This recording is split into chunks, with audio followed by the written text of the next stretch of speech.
तेरी मेरी कहानियाँ से सभी अपडेट पाने के लिए बेल आइकन दबाएं।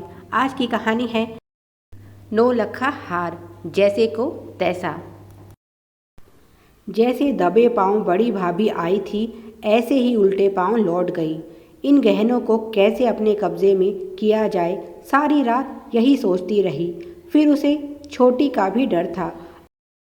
अगर उसे उनके बारे में पता चल गया तो वह भी अपना हिस्सा ज़रूर मांगेगी। सुबह होते होते उसने खुद को तैयार कर लिया था कि चाहे जैसे भी बन पड़े, गहने तो उसे ही मिलेंगे, चाहे इसके लिए उसे सास की झूठे मन से ही सही सेवा करनी पड़े। वैसे भी पिछले 8 सालों से वह अपने सास ससुर के साथ यह दिखावा ही तो करती आई थी, जिसके बल पर सारी जमीन जायदाद आज उनके पास थी। सास को वह अच्छी तरह से जानती थी।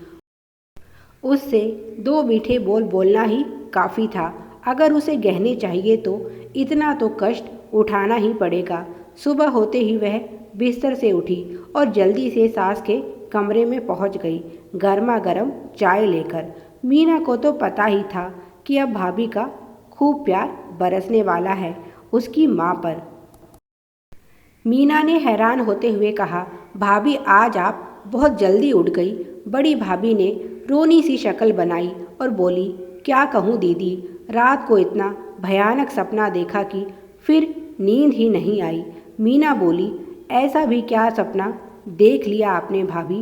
वह माँ के करीब आकर बैठ गई और बोली, आज मैंने सपने में माँ जी को मरे हुए देखा। अब क्या बताऊँ माँ जी, इस सपने को देखने के बाद ही मुझे एहसास हुआ कि मैं आपसे कितना प्यार करती हूँ। माँ जी, आप दीदी के साथ कहीं नहीं जाएंगी। मैं भी तो आपकी बेटी हूँ, आप मुझे छोड़कर कहीं नहीं जा सकती। मीना बोली, पर भाभी, माँ तो केवल कुछ दिनों के लिए जा रही हैं, हमेशा के लिए थोड़ी ना ले जा रही हूँ। बड़ी भाभी बोली, नहीं मीना, चाहे तुम कुछ भी कहो, मेरा मन नहीं मानता। तुम्हारा जितने दिन मन चाहे यहाँ रुककर अपनी माँ से खूब बातें करो, पर इन्हें कहीं ले जाने की बात मत करो। माँ, तुम भी यह मुझसे वादा करो कि तुम कहीं नहीं जाओगी अपनी इस बेटी को छोड़कर। और उन्होंने मगरमच्छ के आंसू गिराना शुरू कर दिया। मीना का इशारा मिलते ही माँ भी बोल पड़ी, ठीक है बहू, मैं कहीं नहीं जाऊंगी, तुम अपना मन छोटा मत करो। इधर छोटी भाभी बड़ी भाभी को खोजते खोजते सास के कमरे में पहुंची तो यह नज़ारा देखकर हैरत में पड़ गई कि आज सूरज किस दिशा से निकला है। हो ना हो ज़रूर कोई बात है जो जेठानी जी माँ जी पर इतना प्यार बरसा रही हैं। आज सारा दिन छोटी भाभी परेशान रही। बड़ी भाभी भाग भाग कर माँ जी के सारे काम कर रही थी। मीना की मनपसंद के पकवान बना बनाकर खिला रही थी, पर उसकी किसी भी बात का सीधा जवाब नहीं दे रही थी। एक ही रात में जेठानी जी में आए इस परिवर्तन का क्या कारण हो सकता है, यह सोच सोचकर छोटी भाभी का सर दुखने लगा। 5 साल से वह अपनी जेठानी को देख रही है। बिना मतलब के तो वह किसी को पानी भी नहीं पिलाती, फिर सास की इतनी सेवा का क्या कारण हो सकता है।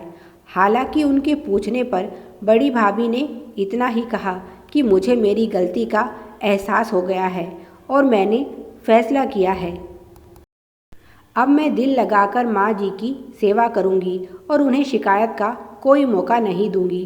पर छोटी भाभी को उनकी यह सफाई हजम ना हुई।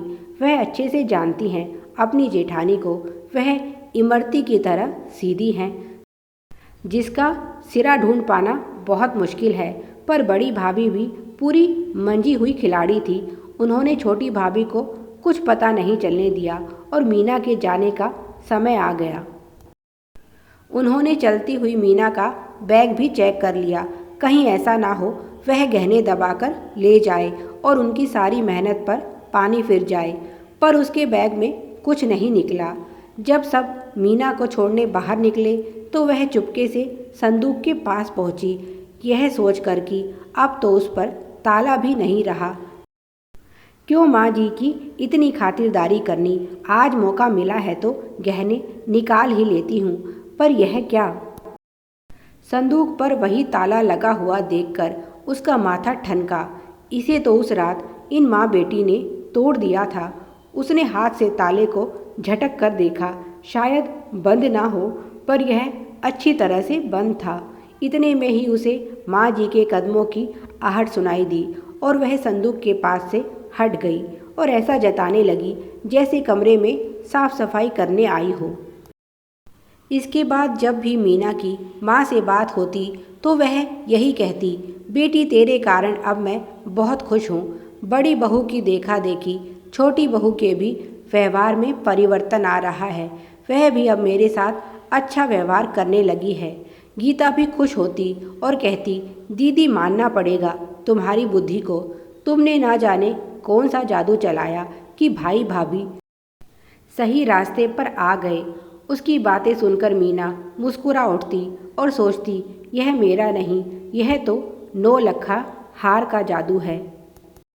एक दिन माँ ने खुश होकर बड़ी भाभी को कह भी दिया, बहू मेरे जाने के बाद मेरी संदूक पर तुम्हारा अधिकार है।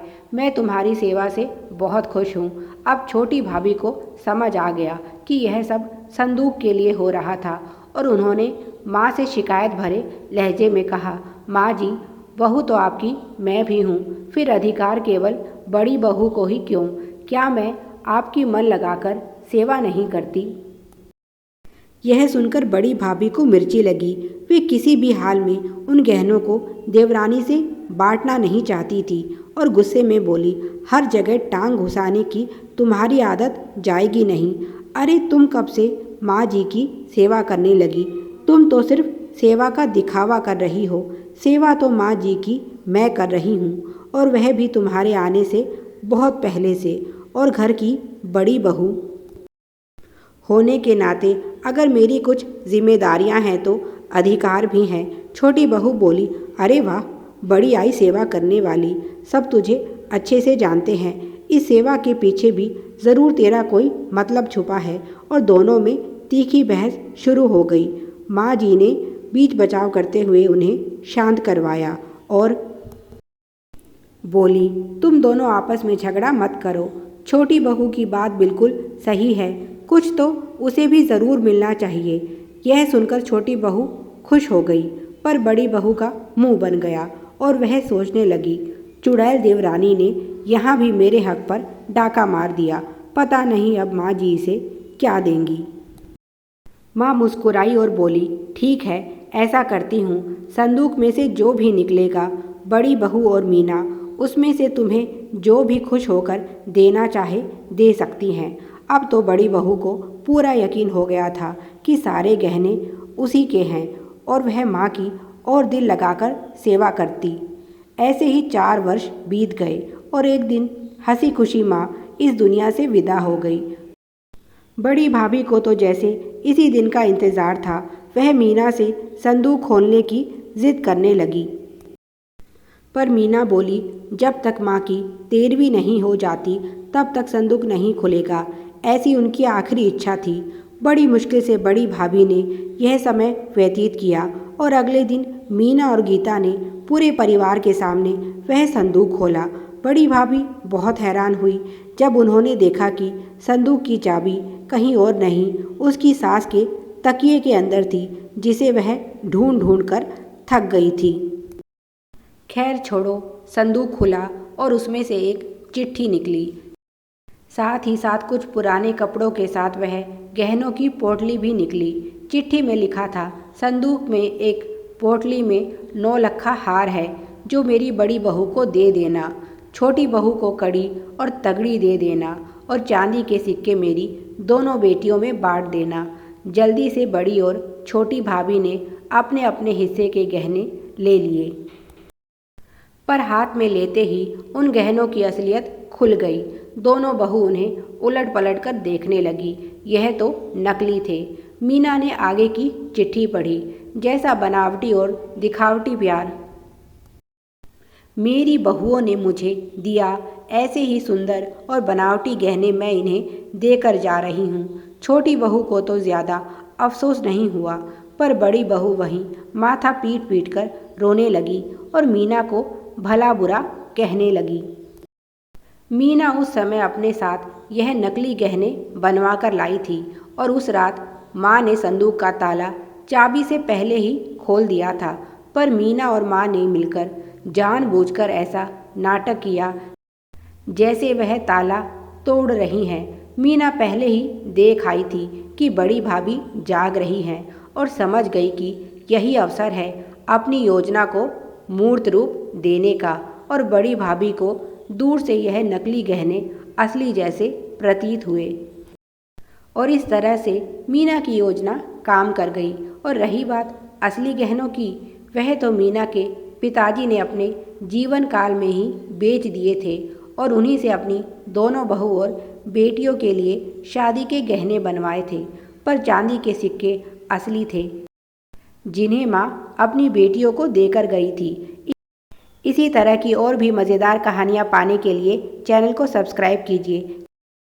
अगर आपको मेरी लिखी कहानियाँ पसंद आ रही हैं तो उत्साहवर्धन के लिए लाइक ज़रूर कीजिए। Please like, share and subscribe. Thanks for watching.